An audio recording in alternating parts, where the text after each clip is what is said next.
rehetra teo very sy avoky avokoa tsy ahita ny tompo intsony raha tia ny tany ny velona tsy ahita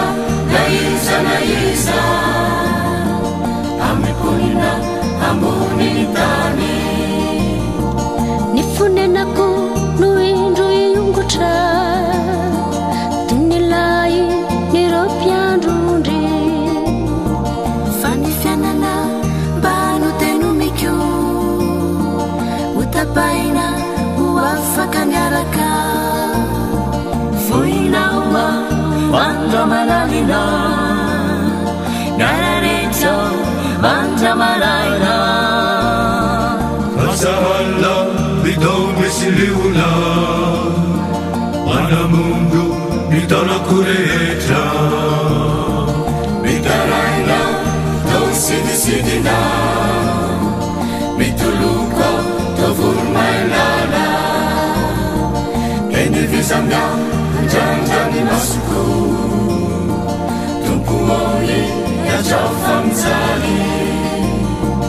ary inona andefa mambarako fa ianao no nanao an'izao eny zorako iany ny androko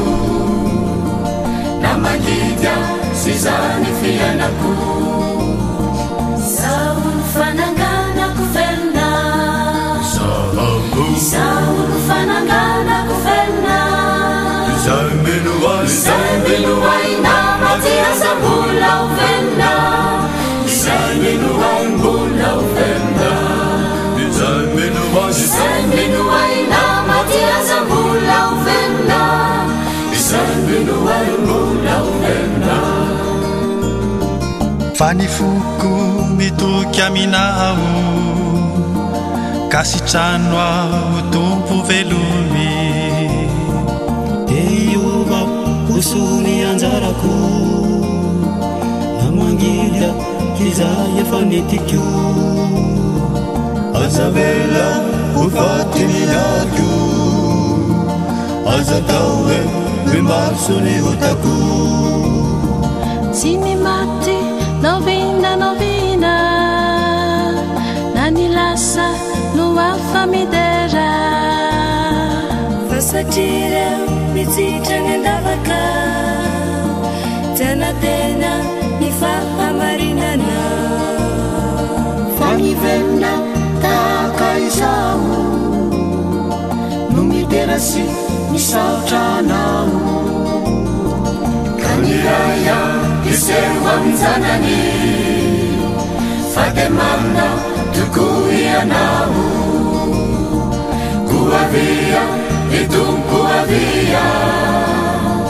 navonjewa ureka mbilu de isaotra iratiansika ratsy izy tsy velonisika fanomeny fa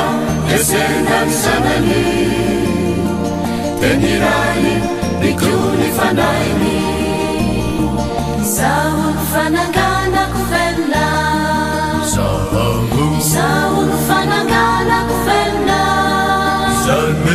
izay meloay namatiasa mbola ho velona izay meloay mbola ho velona izay meloay namatiasa mbola ho velona izay meloay mbola ho velona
biamiauze